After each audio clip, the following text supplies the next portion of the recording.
Hello everybody, and welcome back to another video. Today, we're going to be covering IMBIBITOR LUNAE, or Donheng, or just Donheng, just call him Donheng 2.0. Anyways, today we're going to be talking about IMBIBITOR LUNAE. He is the new Honkai Star Rails 5-star, who just came out on the Limited Warp banner. And today we're going to talk about how you are going to be able to build your IMBIBITOR LUNAE. The best relics, the best team setups, and things like the best light cones are all to come in this video. So with that all being said, why don't we just start getting into the video. Hey, you, if you haven't already, subscribe. We're trying to hit 60,000 subscribers by the end of the month, and your subscription could really help. And only a small percentage of you are subscribed, and it's free, so please subscribe. So the first thing we should probably touch on is IMBIBITOR LUNAE's kit and what he's able to do. So the main highlights that are going to come from his kit are his really high damage output, and he is the first imaginary type damage dealer that we really have. Obviously, we've had Welt, who was the debuffer, and then Yukong, who was a buffer, and now we're going to have a main DPS destruction imaginary character in IMBIBITOR LUNAE. Now let's go over some of his skills and what they are able to do. So the first thing we're going to have to touch on is his basic attack, which is kind of merged together with his skill, because his skill is going to enhance his basic attacks, similar to the way that Blade works, but there's a lot more that goes into this one. So his basic attack is going to have 3 separate levels of base attack. You can use your skill ability to enhance your basic attack to do more damage. There are 3 levels of this. The first one being Transcendence, which is going to do 3 hits and deal damage equal to 260% of Donheng's attack. The second one is going to be Divine Spear, which is going to cost you an extra skill point and is going to unleash a 5-hit attack equal to 380% of Donheng's damage. And then the last one here is going to be Full Grant Leap, which is a 7-hit attack and deal damage equal to 500%. Another thing to note in his skill description is that if you use the higher levels of attacks, you're actually going to gain something called Dominating Roar, which is going to increase your crit damage by 12% for a max of 4 stacks for each time Donheng hits. So this is going to have the ability to go up to 48% crit damage if you're able to get the max stacks off this.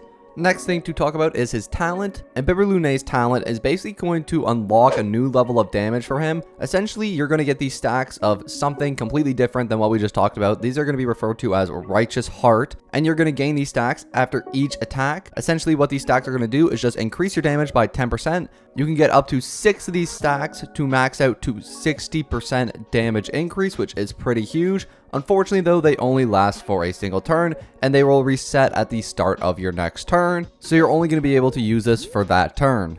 And then the last part of his main kit is going to be his technique for when you enter battle. After using Donheng's technique, you're going to go into this state referred to as Leaping Dragon. Essentially, what this state is when you use your attack, you're going to move forward a set distance and attack all enemies that IMBIBITOR LUNAE is touching and block all incoming attacks. And then as soon as you enter battle, IMBIBITOR LUNAE is going to deal damage equal to 120% of his attack and gain 1 stack of the Squama Sarasokanta, which is going to link back to his ultimate ability, which we actually haven't touched on yet. His ultimate is a really big part of his kit, and it's going to help a lot with skill point management, which is a core part of this character's kit. So let's go over his ultimate. Donheng's ultimate is going to unleash a 3-hit attack that's going to be equal to 300% of his attack. But that's not the main part of this ultimate. That's the little cherry on top. But the main part of this burst is going to be these Squama Sacrosanctas. I'm gonna stop saying that word. So you can gain a max of 3 of these Squamas, and essentially what they're gonna do is replace your skill points for when you're using Donheng's ability.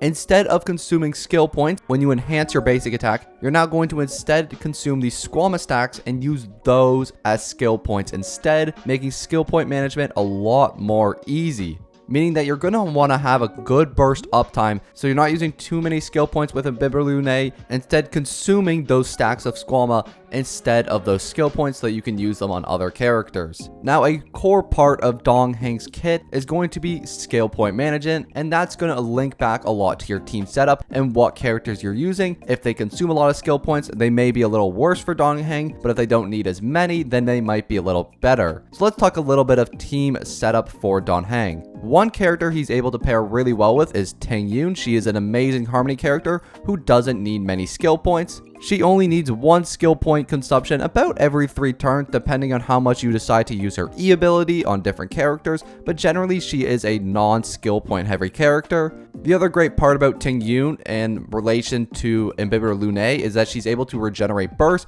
and as we talked about previously, it's very important to have a good uptime with his ultimate ability in order to not consume as many skill points, because that's going to be a big problem with him. Yukong is another great support for him. Unfortunately though, you do have to put an E up every single turn, which is a little more skill point consuming. Obviously, a healer is always a great option to have on the team. For example, Bailu is a great option. You only heal with skill points when you absolutely need to. A character like Luchua, who doesn't even need to heal every turn because he has automatic healing abilities, making him a great pairing with Don Heng. Pele is a great option for debuffs and is just an all-around great nihility character who can reduce defense and also parries very well because there are not a ton of times where you have to use her E ability, so she is very skill point friendly. Silverwolf is another great addition to the team. Silverwolf is one great addition on almost any team. She's pretty universal, and if the opponent doesn't already have an imaginary type weakness, there you go, you got Silverwolf, now you have that weakness. Throwing Bronya into the mix is never a bad idea. Bronya is a great character, great support, is really universal with most teams. Again though, she is a little more skill point heavy and will be constantly consuming skill points, so it may be a little more niche. I personally found that the best Dong Heng support is going to be that Ting Yun, which we discussed previously, so she's the one that I generally like to use with him the most. And then just the healers, it doesn't really matter too much, but I personally prefer Bailu or Luchua. Luchua of course being the best option. For the fourth character, I just choose between really any nihility character depending on your situation. If you need the imaginary weakness, you go with Silverwolf. If you're fighting the Mara Struck, you can go with Pela. Or if you want to go mono imaginary, you can go with something like Welt. Lots of good options there. Alright, let's touch on some of his best light cones. Obviously, everybody knows that his best in-slot light cone is going to be his signature, Brighter Than the Sun. What this light cone is going to do for you is increase your crit rate by 18%, which is just a great stat stick, but it's also going to give you another really cool bonus ability where you're going to gain these things called Dragon Call stacks, which essentially what they're going to do is they're going to increase your attack by 18% and increase your energy regeneration by 6%. And of course, energy regeneration is very important on IMBIBITOR LUNAE especially. So you're getting an extra 12% energy regeneration rate, an extra 36% attack rate, plus 18 crit rate. It's a very huge buff. The next option, and the one that's going to be the best for most free-to-play players, is going to be the Fall of the Ion, which is the light cone that you are able to get from the Simulated Universe Herta shop, which does cost quite a few bond fragments, but if you save up enough, you can get this light cone. What this light cone is going to do is going to increase the attack of the wearer by 8%. This effect can stack up to 4 times. And then also, whenever you break an enemy, you're also going to increase your damage by 12% for 2 turns. At max level, this gets even better, increasing the attack percent to 16% attack and 24% extra damage if you're able to break that weakness. A very, very strong light cone if you're able to S5 it with those Herta bond fragments and you really, really want to prioritize the best option for your IMBIBITOR LUNAE. However, not everybody wants to go the 5 stars, so let's talk about some 4 stars. His best 4-star option is going to be this light cone referred to as Under the Blue Sky. This one is going to increase your attack by 16%, just a base stat stick right there, no additional effects. And then also, whenever you defeat an enemy, you're going to increase your crit rate by 12%. For 3 turns. When at max level, this is going to increase to 32% and 24%. A really, really great card for most destruction characters. You also have the option of considering cards such as the Clara Light Cone, which is decent, but I don't think it is the best option for him. He doesn't need the HP as much as other characters do. He still benefits from HP, just not as much as Clara or Blade do, for example. So these light cones don't benefit him as much. However, another good 4-star option for him is going to be the Secret Vow Light Cone. This light cone is going to increase your damage by 40%. And then you also have the addition of dealing an extra 40% damage if the enemy's health is higher than yours, which there is definitely a chance of because it's not like IMBIBITOR LUNAE is somebody you're building a ton of HP on, because he mainly needs most of the DPS stats like attack percent, speed, crit rate or damage, etc. Now, nextly, I just want to touch a little bit on these Eidolons quickly. Now, I know I'm not going to go too in-depth into this section just because I know this does not apply to a lot of players, but let's just touch a little briefly here on Eidolons. Eidolon 1 is basically going to increase the number of stackable righteous hearts by 4, and 1 extra stack is going to be gained for each hit per attack. If you don't remember already, that's going to link back to his enhance ability, the talent. You're now able to get 10 stacks of these in total. You know, get 2 stacks per attack, giving you the potential of an 100% damage buff instead of a 60% one. Now, the next one here is going to be his E2, which is probably the biggest one in his whole Eidolon section here. Essentially, what it's going to do is after you use his ultimate, he's going to be advanced forward to the next turn and immediately gain 1 extra stack of Squama. Usually, he would only gain 2 stacks. Now, in this case, he gains 3 stacks. That's essentially 1 extra skill point. On top of that, you're also advancing forward your turn, so you're going to get a second turn. This is a really big damage increase, and it also helps a lot with skill point management. A very, very big Eidolon here. 3 and 5 are going to be more scaling. 4 is going to increase the buffs that the Dominating War provides to the character's next turn. And then Eidolon 6, after another character uses their ultimate, the imaginary resistance penetration of Don Heng's next Fulgurant Leap, which is his level 6 blast attack, is going to increase its own damage by 20% for up to 3 stacks. Another really, really big damage increase, except obviously this one would cost a little more than the Eidolon 2 would.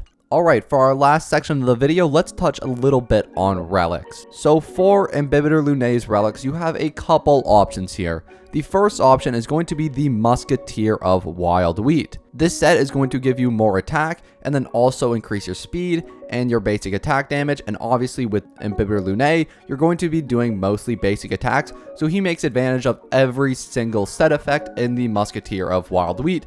There is really no bad thing in there for him. The next option that you have is going to be using a 4-piece Wastelander set. This is another great option. Unfortunately though, the way the 4-piece works is that you're not going to have 100% uptime with it. You're only going to get the crit rate and damage boost when enemies are in prison. However, the Wastelander or Banditry set can work really well with him. If you can't get either of these 2 4-piece sets, I recommend going some 2 pieces like 2-piece Imaginary set and 2-piece Musketeer. Or if you don't have those, you can go a 2-piece speed set to give him a little extra speed. There are a lot of versatile options that you are able to go with on Heng. You don't need to restrict yourself to a 4-piece if you don't have the substats to justify it. You can always just find a good 2-piece if that's the best you can do.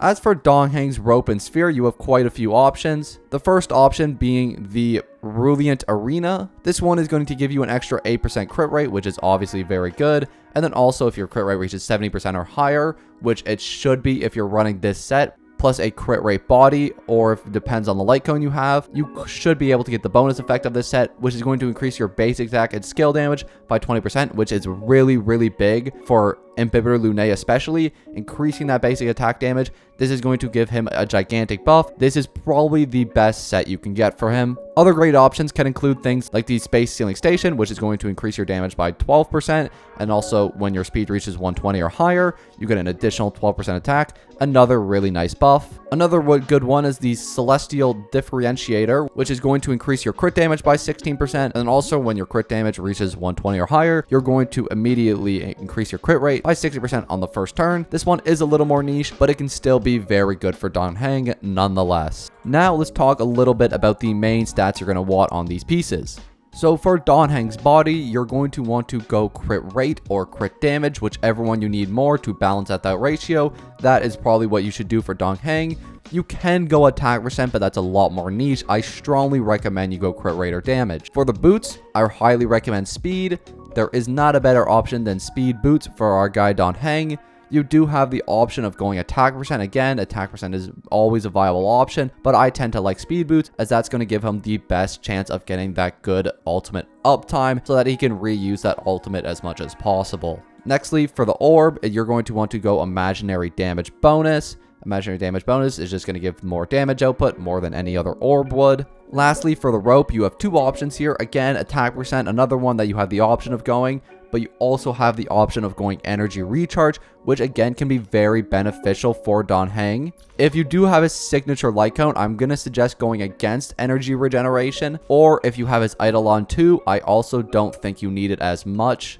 However, if you don't have his signature and you don't have the Eidolon 2, then I do think energy regeneration rope would benefit you a lot. If you're having trouble managing your skill points and you need to get his burst more consistent, then I highly recommend energy regeneration rope. However, if you already have enough energy regeneration, then you do have the option of going attack percent rope, as that is another really great option for him. And with that, I believe we have covered everything that you need to build the perfect Dan Heng. If you liked today's video and you want to see more in the future, please do consider subscribing. Anyways guys, that's going to be all from me today, and I'll see you all in the next one. Peace.